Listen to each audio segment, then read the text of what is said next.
പ്രിയ സുഹൃത്തുക്കളെ, പേരൻറ്റിങ് ഇൻസൈറ്റ്സിൽ നാം ഇന്ന് മറ്റൊരു ഘടകം ചിന്താ വിഷയമാക്കുകയാണ്. പ്രധാനമായും അധ്യാപകരുടെ വലിയൊരു റോള് കുട്ടികളുടെ വളർച്ചയിലും സ്വഭാവ രൂപീകരണത്തിലും.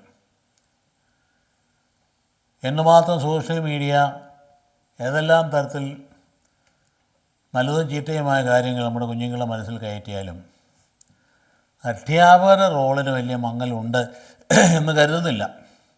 പക്ഷേ അധ്യാപകർക്ക് ഭയമാണ്. കാരണം പണ്ട് ചില നിയമങ്ങളൊക്കെ രൂപീകരിച്ച് പിള്ളേരെ തല്ലരുത്, തൊടരുത് എന്നൊക്കെ പറഞ്ഞതുകൊണ്ട്, ചില കേസുകളൊക്കെ ഉണ്ടായതുകൊണ്ട് അധ്യാപകർക്ക് ഭയമാണ്. പക്ഷേ അധ്യാപകർ ഭയപ്പെടരുത്. കാരണം അധ്യാപകർക്ക് വലിയ റോളുണ്ട്.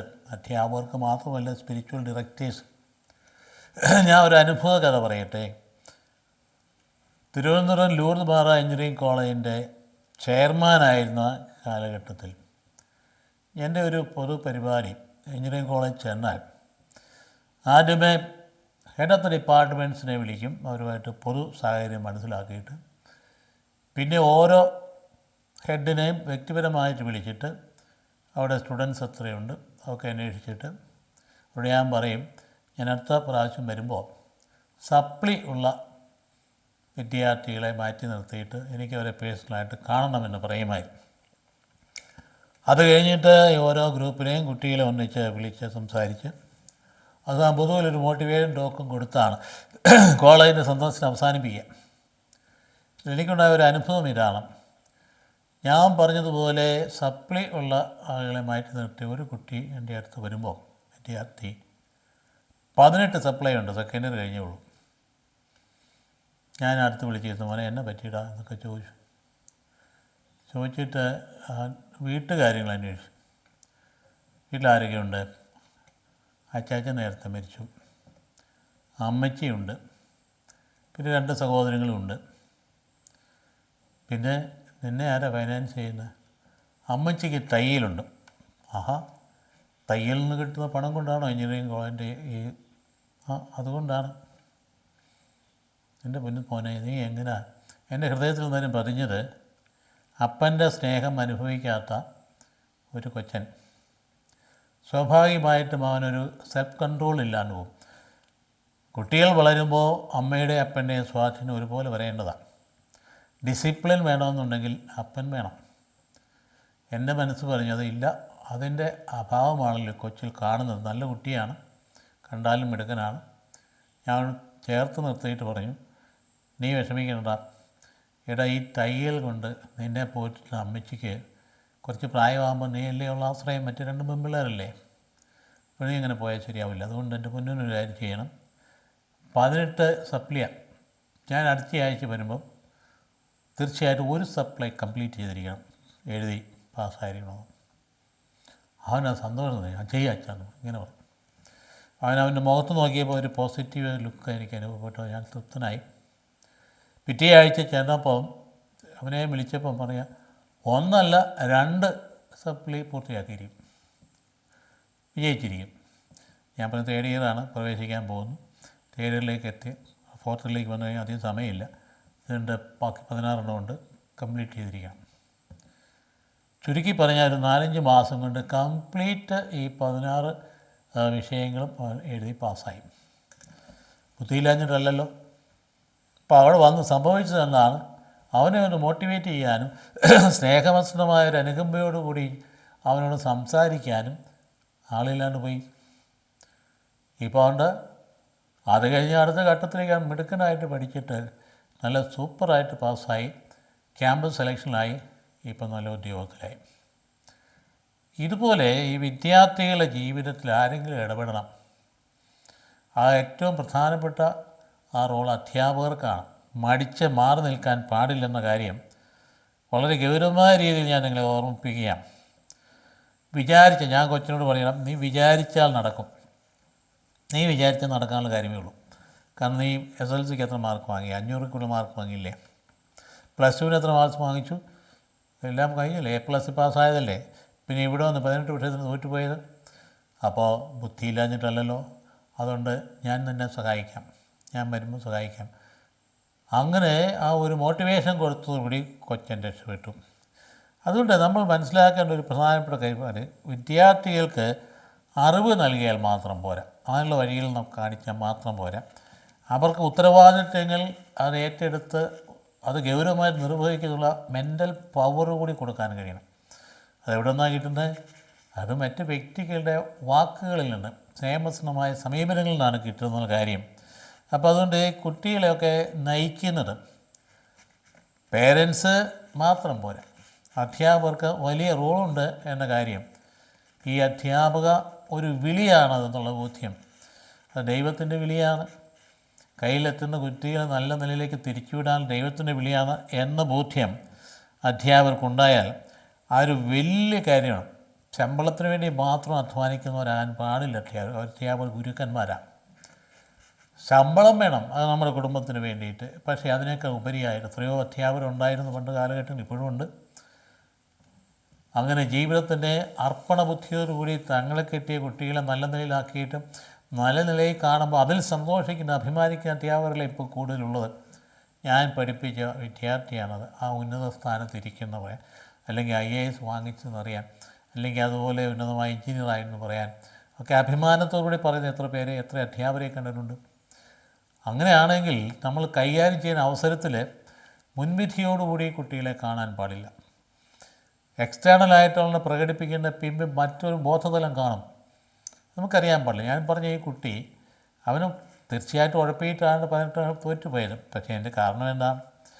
5 വയസ്സിൽ അപ്പൻ പോയതാണ്, ചേർത്ത് നിർത്താൻ ഒരു അപ്പനില്ലായിരുന്നു. അത് കോൺട്രിബ്യൂട്ട് ചെയ്യാൻ ഒരു അധ്യാപനം കഴിയണം. അപ്പോൾ അവൻ്റെ മാറ്റം കൊണ്ടാകുന്ന ഒരു സംശയം, അത് കാണുമ്പോൾ നമുക്ക് സന്തോഷമായിരിക്കും. നമ്മൾ മനസ്സിലാക്കി, നമ്മൾ പരിചയപ്പെട്ട ഒരു സൂക്തമുണ്ടല്ലോ, എപ്പോഴും പറയുന്നതാണല്ലോ, അതായത് if your money is lost nothing is lost, but your health is lost something is lost, but if your character is lost everything is lost. ഇത് നമ്മളൊന്നും പറയുന്ന കാര്യമാണല്ലോ, പുതുമയൊന്നുമല്ല. അപ്പോൾ അങ്ങനെ വരുന്ന കാര്യങ്ങളിൽ ഈ കുട്ടികളിൽ മൂല്യബോധം ഉണ്ടാക്കി കൊടുക്കാനുള്ള ചുമതല കൂടി അധ്യാപകർക്കുണ്ട്. ഈ പരസ്പര ബഹുമാനം, അല്ലെങ്കിൽ നീതി, പൗരധർമ്മം, ഉത്തരവാദിത്വം തുടങ്ങിയ അടിസ്ഥാന മൂല്യങ്ങൾ.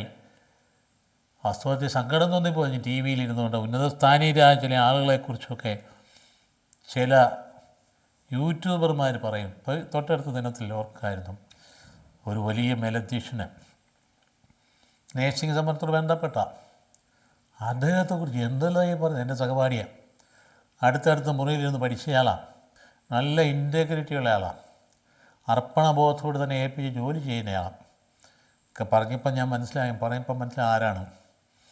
അത് അത്ര ഉന്നതമായ സ്ഥലത്തുള്ള ആളാണ്. അദ്ദേഹത്തെ ഒരു യൂട്യൂബർ പറയുന്നത് കേട്ടാണ്ട് തലമരിച്ചു പോകും. ഇയാൾക്ക് എന്തറിയാം ഈ ആളിനെക്കുറിച്ച്, അദ്ദേഹത്തിൻ്റെ കേപ്പബിലിറ്റിയെക്കുറിച്ച് എന്നറിയാം, അദ്ദേഹത്തിൻ്റെ ആത്മാർത്ഥതയെക്കുറിച്ച് എന്നറിയാം. അതാ പറയുന്ന മെഡിക്കൽ കോളേജിൽ തന്നെ CEO ഈയിടെ ഉള്ള സത്യങ്ങൾ വിളിച്ച് പറയുന്നത് കേട്ടപ്പോൾ ലജ്ജ തോന്നിയില്ലേ? CEO ഉള്ള കാര്യം വിളിച്ച് പറഞ്ഞില്ലേ? എത്ര ഭംഗിയായിട്ട് കൊണ്ടുപോകുന്ന, എവിടെ കൊടുക്കുന്ന ശമ്പളത്തേക്കാൾ ഏറ്റവും കൂടുതൽ കൊടുക്കുകയും മറ്റുള്ള എല്ലാ സ്ഥലങ്ങളെക്കാളും ചിലവ് കുറഞ്ഞ് ചികിത്സ നൽകുകയും ചെയ്യുന്ന ഒരു പ്രസ്ഥാനമാണത്. അപ്പം മറ്റെന്തോ ലക്ഷ്യം വെച്ചുകൊണ്ട്, അജണ്ട വെച്ചുകൊണ്ട് ഇങ്ങനെ ഒരു സമരം സംഘടിപ്പിച്ച് ആരൊക്കെയോ അതിൽ നിന്ന് മുതലെടുക്കാനുള്ള പോക്ക് ആരായാലും ശരി, അത് ശരിയല്ല. മാത്രമല്ല അതുകൂടെ കൊണ്ടുവരുന്നത് എന്താണ്? അത്ര ഉന്നതസ്ഥാനീയ ആൾക്കാരെ അതുപോലെ തരം താഴ്ത്തി കാണിക്കുമ്പം നമ്മുടെ കുട്ടികൾക്ക് കേൾക്കുകയും മനസ്സിലാക്കുകയും അവർ ജീവിതത്തിൽ കൈകാര്യം ചെയ്ത് എന്ത് ചെയ്യും? ഇതിനൊക്കെ ഒരു നിയന്ത്രണം ഏർപ്പെടുത്തേണ്ടതല്ലേ? എങ്ങനെ നിയന്ത്രിക്കാൻ പറ്റും?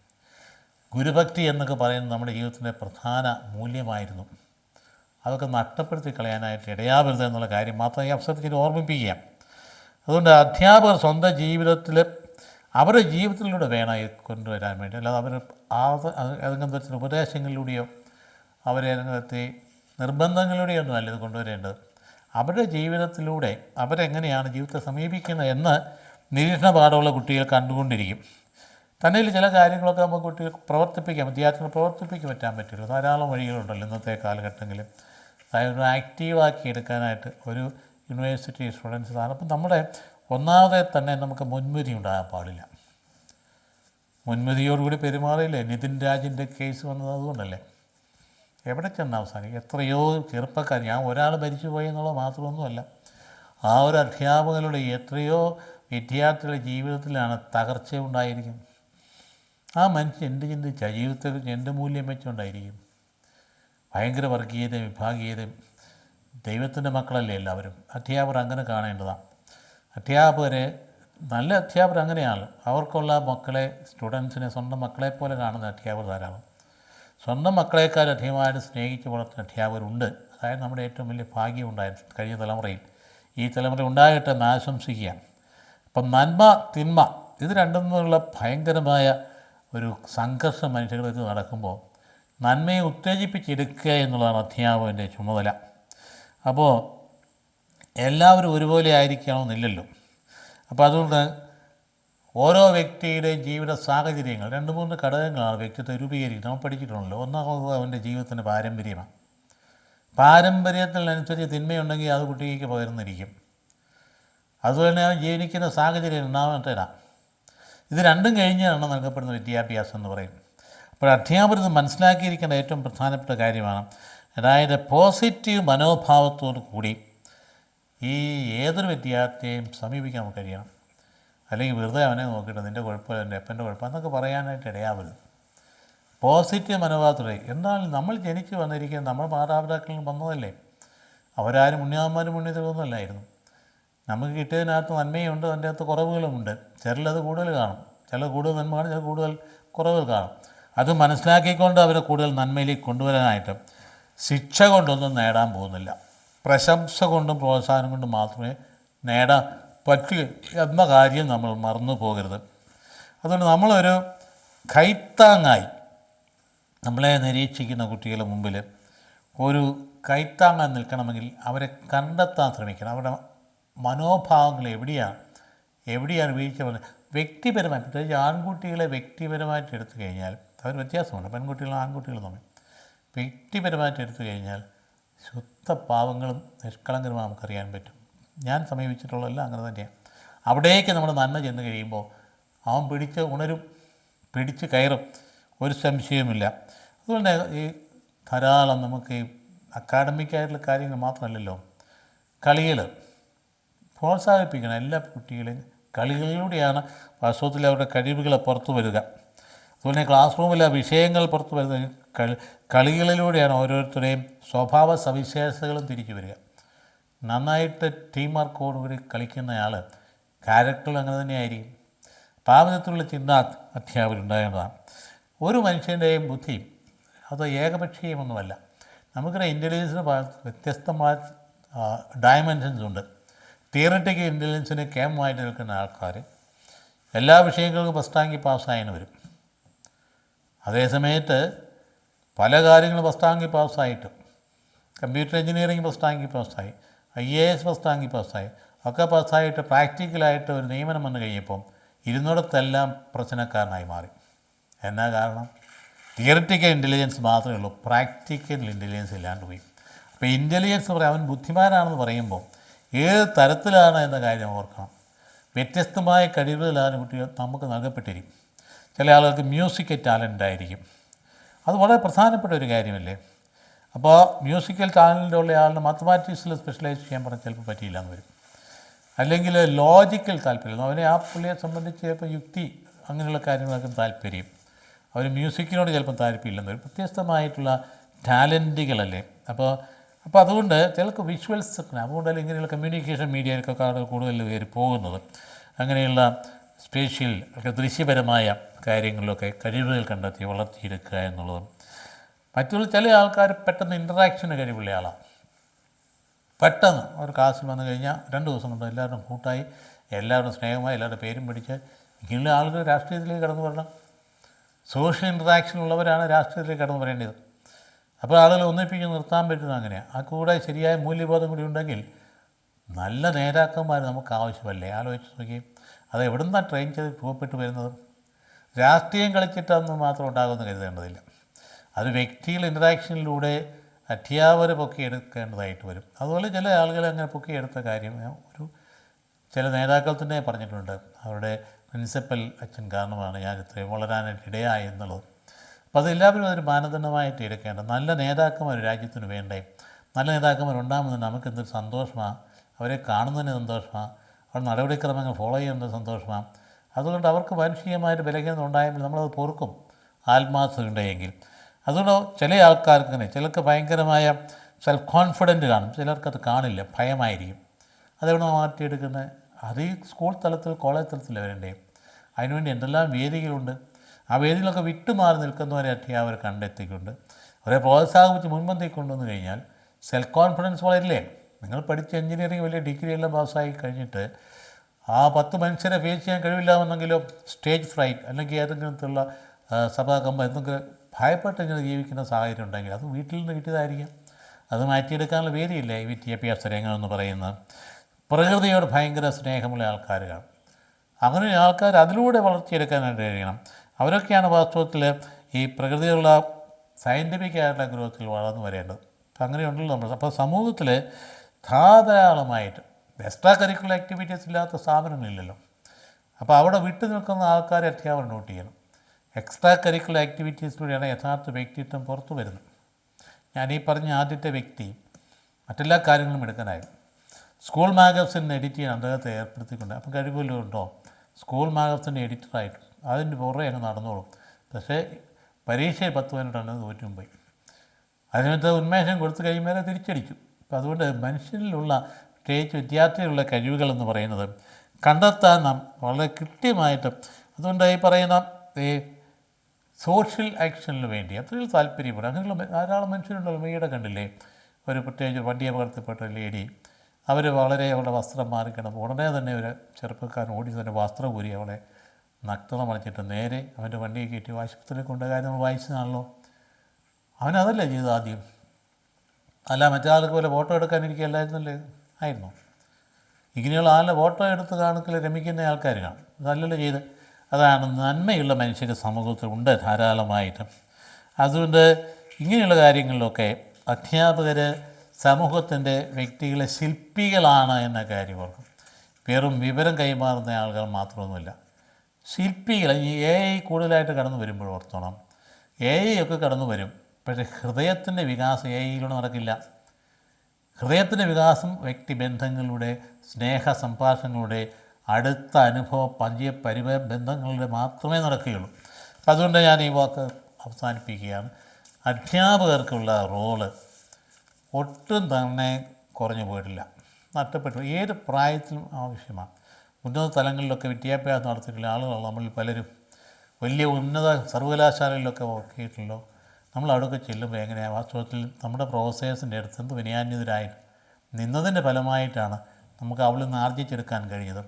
അതുകൊണ്ട് അധ്യാപകർക്ക് സെൽഫ് കോൺഫിഡൻസ് വളരണം, അധ്യാപകർക്ക് ചുമതല ഏറ്റെടുക്കണം. നല്ല ഉത്തരവാദിത്വ ബോധത്തോടുകൂടി കൈക്കിട്ടിരിക്കുന്ന വിദ്യാർത്ഥികൾ ആരായാലും ശരി, മുഖനോട്ടമില്ലാതെ ഏത് വിഭാഗത്തിൽപ്പെട്ടതായാലും ശരി, അത് നോക്കാതെ രാജ്യത്തിൻ്റെ നന്മയ്ക്കായിട്ട് അവരുടെ കഴിവുകളെ വളർത്തിയെടുക്കാനായിട്ട് ആത്മാർത്ഥമായിട്ട് പരിശ്രമിക്കട്ടെ എന്ന് ആശംസിക്കുന്നു. Thank you very much.